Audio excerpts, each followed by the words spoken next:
Assalamualaikum warahmatullahi wabarakatuh. Halo anak-anak, bertemu lagi bersama dengan Ibu Putri. Bagaimana kabar anak-anak pada hari ini? Semoga kita selalu dalam keadaan sehat ya, dan tentunya dengan menerapkan pola hidup sehat, yaitu yang pertama, dengan mengkonsumsi makanan yang bergizi, yang kedua, istirahat yang cukup, yang ketiga, rajin membersihkan lingkungan sekitar, dan yang keempat, rajin berolahraga agar peredaran darah kita berjalan dengan lancar. Di video pembelajaran kali ini, Ibu akan menyampaikan materi pembelajaran untuk kelas 5, tema 4, subtema 2, pembelajaran 5. Namun, sebelum kita memulai pelajaran kita pada hari ini, mari kita berdoa menurut agama dan kepercayaan kita masing-masing. Berdoa dimulai.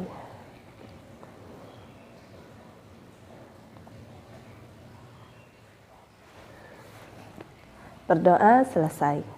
Sebelum Ibu menyampaikan materi pembelajaran kita pada hari ini, Ibu akan menyampaikan tujuan pembelajaran yang harus kamu capai pada hari ini. Tujuan pembelajaran yang pertama yaitu, siswa dapat menyebutkan gangguan pada organ peredaran darah manusia. 2. Siswa dapat menyebutkan berbagai properti tari. 3. Siswa dapat memperagakan tari menggunakan properti tari. Dan yang keempat, siswa dapat mengetahui amanat pantun. Setelah berolahraga bela diri, tiba-tiba kepala Edo terasa pusing. Edo teringat jika peredaran darah pada tubuhnya pernah terkena gangguan tekanan darah rendah. Kemudian Edo beristirahat di ruang UKS. Tahukah kamu penyebab terjadinya tekanan darah rendah?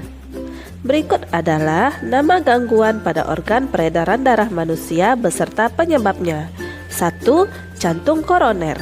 Penyebab jantung koroner adalah adanya penyumbatan pembuluh darah dalam jantung, misalnya lemak. 2. Hipertensi. Penyebab hipertensi adalah tingginya tekanan darah dari tekanan darah normal, bisa karena stres, makan berlebihan, merokok, dan banyak minum alkohol. 3. Sklerosis. Penyebab sklerosis adalah terbentuknya kerak keras di bagian dalam dinding pembuluh nadi. 4.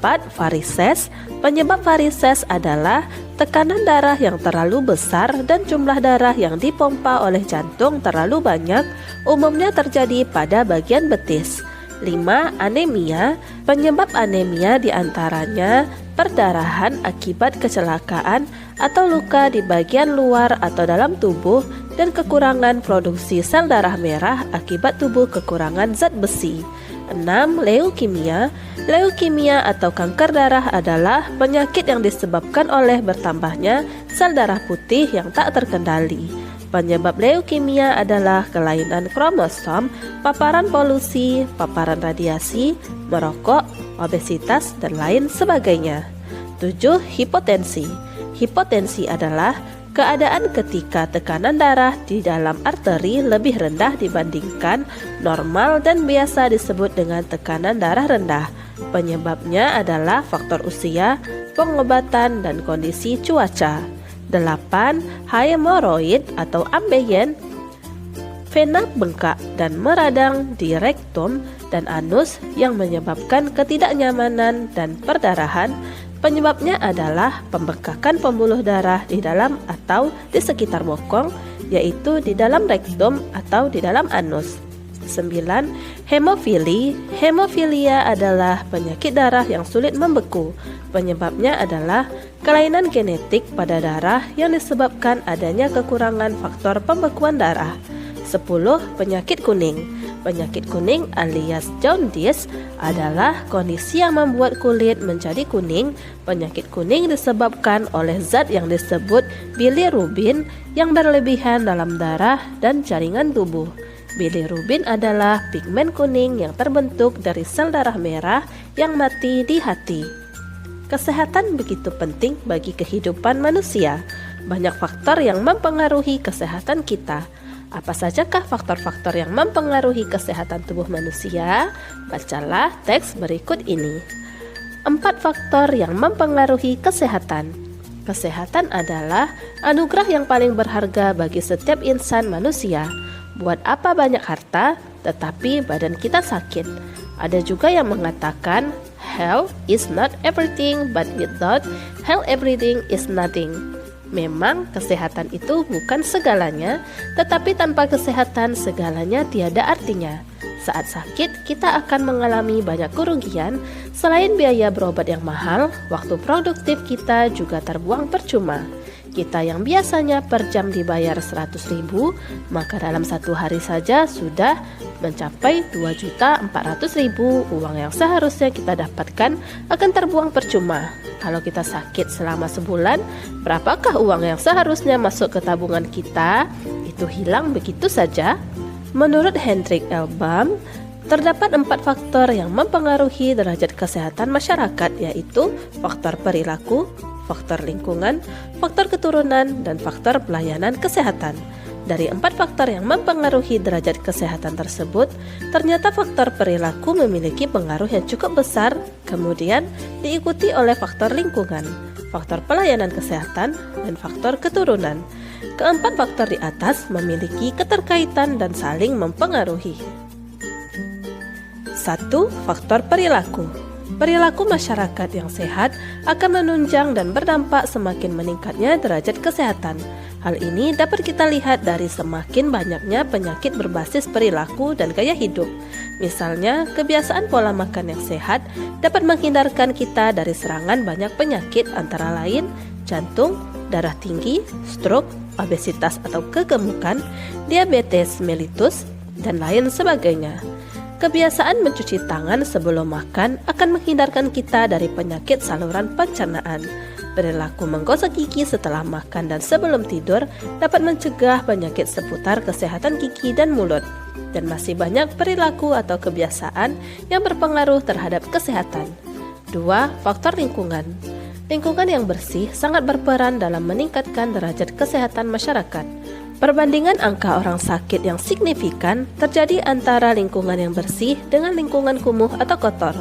Beberapa penyakit yang sering menjangkiti masyarakat yang hidup di lingkungan kumuh antara lain demam berdarah, gatal-gatal, infeksi saluran pencernaan, dan pernapasan. 3. Faktor pelayanan kesehatan. Ketersediaan fasilitas kesehatan dengan mutu pelayanan yang baik akan mempercepat derajat kesehatan masyarakat. Dengan adanya fasilitas yang mudah terjangkau dan dengan mutu pelayanan yang baik akan meningkatkan akses pelayanan kesehatan masyarakat. Ketersediaan fasilitas harus diikuti dengan keterampilan tenaga kesehatan yang merata, mencukupi, dan mempunyai kompetensi di bidangnya dalam pelayanan hingga tingkat pelosok desa. 4. Faktor keturunan. Banyak penyakit yang dapat kita cegah misalnya dengan cara membersihkan lingkungan. Namun, sebagian penyakit tidak dapat kita hindari, seperti penyakit keturunan. Semakin besar risiko penyakit keturunan, maka akan semakin sulit meningkatkan derajat kesehatan. Untuk mencegah penyakit turunan, perlu adanya konseling perkawinan yang baik. Keempat faktor di atas saling berpengaruh dan tidak berdiri sendiri. Oleh karena itu, upaya pembangunan sarana kesehatan harus dilaksanakan secara berkesinambungan dan secara simultan. Upaya yang dilaksanakan harus komprehensif, mencakup upaya preventif atau promotif, kuratif dan rehabilitatif. Pemerintah sebagai pembuat regulasi harus berperan aktif dalam pembangunan sarana kesehatan serta pelaksanaan kesehatan secara menyeluruh. Faktor-faktor yang mempengaruhi kesehatan manusia yaitu terdapat 4 faktor yang mempengaruhi derajat kesehatan masyarakat, diantaranya faktor perilaku, faktor lingkungan, faktor keturunan, dan faktor pelayanan kesehatan. Dari 4 faktor, ternyata faktor perilaku memiliki pengaruh yang cukup besar, kemudian diikuti oleh faktor lingkungan, faktor pelayanan kesehatan, dan faktor keturunan. Keempat faktor di atas memiliki keterkaitan dan saling mempengaruhi. Menari juga merupakan kegiatan yang menggerakkan anggota tubuh. Dalam menari, hendaknya menggunakan pola lantai supaya gerak yang diperagakan lebih indah. Dalam menari, kadang-kadang juga dilengkapi dengan properti tari.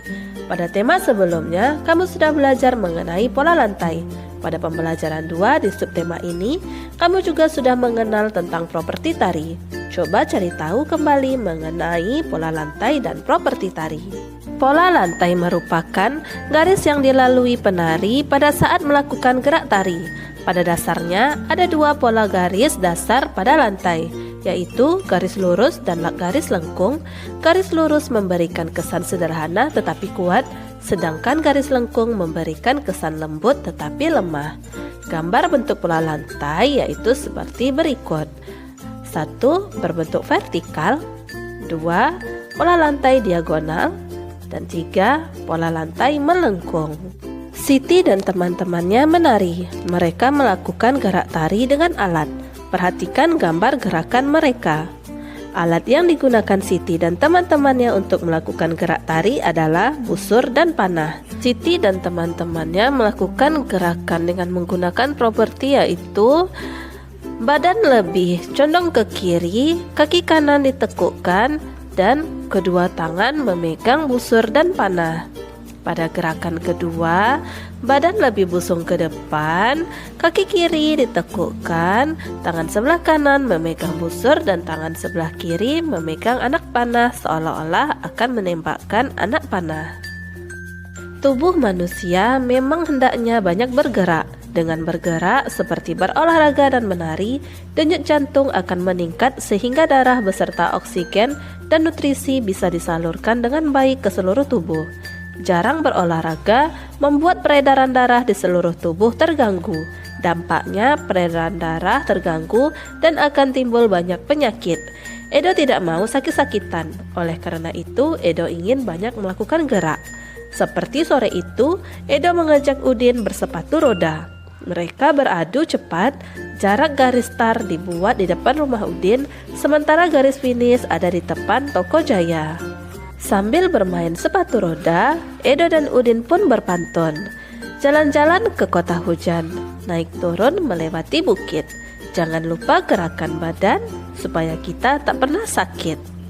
Dan pantun pun dibalas oleh Udin. Hitam legam burung gagak, terbang bebas di langit tinggi. Okelah kawan, ayo bergerak, bersepatu roda sesuka hati. Isi pantun yang diucapkan Udin dan Edo di atas yaitu isi pantun di atas adalah pantun tentang kesehatan. Pantun tersebut mengajak kita untuk menggerakkan badan agar sehat. Salah satu kegiatan yang bisa dilakukan adalah dengan bersepatu roda. Daun melilit di pintu pagar, bunga dikelilingi banyak lebah. Datanglah ke sekolah untuk belajar, dapatkan ilmu setelah sekolah. Demikianlah materi yang dapat Ibu sampaikan pada hari ini. Semoga apa yang telah Ibu sampaikan pada hari ini dapat bermanfaat untuk dirimu dan menambah ilmu pengetahuanmu. Jika dalam penyampaian materi ada tutur kata Ibu yang kurang berkenan, Ibu mohon maaf. Akhir kata, wassalamualaikum warahmatullahi wabarakatuh.